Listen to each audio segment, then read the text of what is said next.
एक रात ऐसा हुआ। एक घर में एक माँ थी और उसकी बेटी थी, और उन दोनों को रात में उठकर नींद में चलने की बीमारी और आदत थी। कोई 3 बजे होंगे रात में, तब वह माँ उठी और मकान के पीछे बगिया में पहुंच गई। नींद में ही स्लीप वॉकिंग की आदत थी, नींद में चलने की और बात करने की। वह मकान के पीछे बगिया में पहुंच गई। उसकी लड़की भी उठी और वह भी थोड़ी देर बाद बगिया में पहुंच गई। जैसे ही उस बूढ़ी ने अपनी लड़की को देखा, वह जोर से चिल्लाई, चांडाल, तूने ही मेरी युवा अवस्था छीन ली है, तूने ही मेरी जवानी छीन ली है। तू जब से पैदा हुई तब से मैं बूढ़ी होनी शुरू हो गई।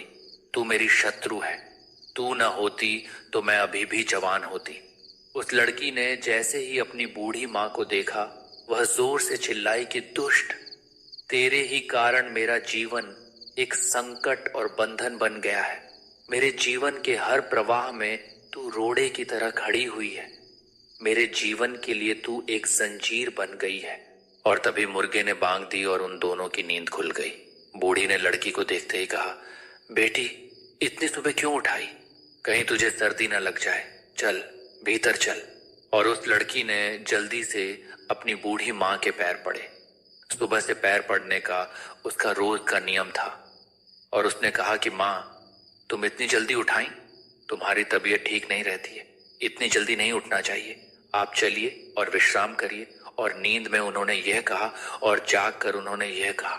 नींद में आदमी जो कहता है वह जागने के बजाय ज्यादा सच्चा होता है, क्योंकि ज्यादा भीतरी होता है।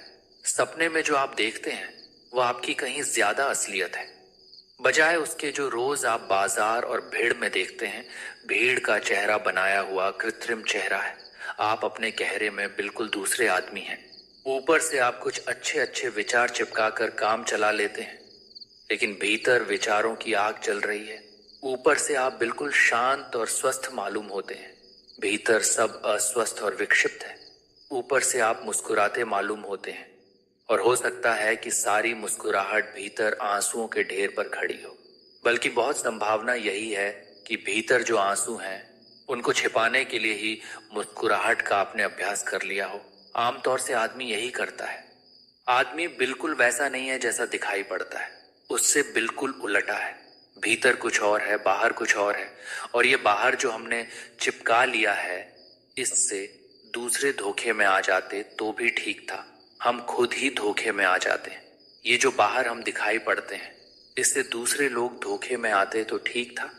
वह कोई बड़े आश्चर्य की बात न थी, क्योंकि लोग बाहर से ही देखते हैं, लेकिन हम खुद ही धोखे में आ जाते हैं, क्योंकि हम भी दूसरों की आंखों में अपनी बनी हुई तस्वीर को अपना होना समझ लेते हैं। हम भी दूसरों के जरिए अपने को देखते हैं, कभी सीधा नहीं देखते जैसा कि मैं हूं, जैसा कि मेरे भीतर मेरा वास्तविक होना है। ये प्रतीकात्मक कहानी बताती है कि इंसान जागते हुए जो मुखौटा पहनता है वह अक्सर नकली होता है, जबकि नींद या सपने में उसके असली भाव गहरे दबे हुए सच सामने आते हैं।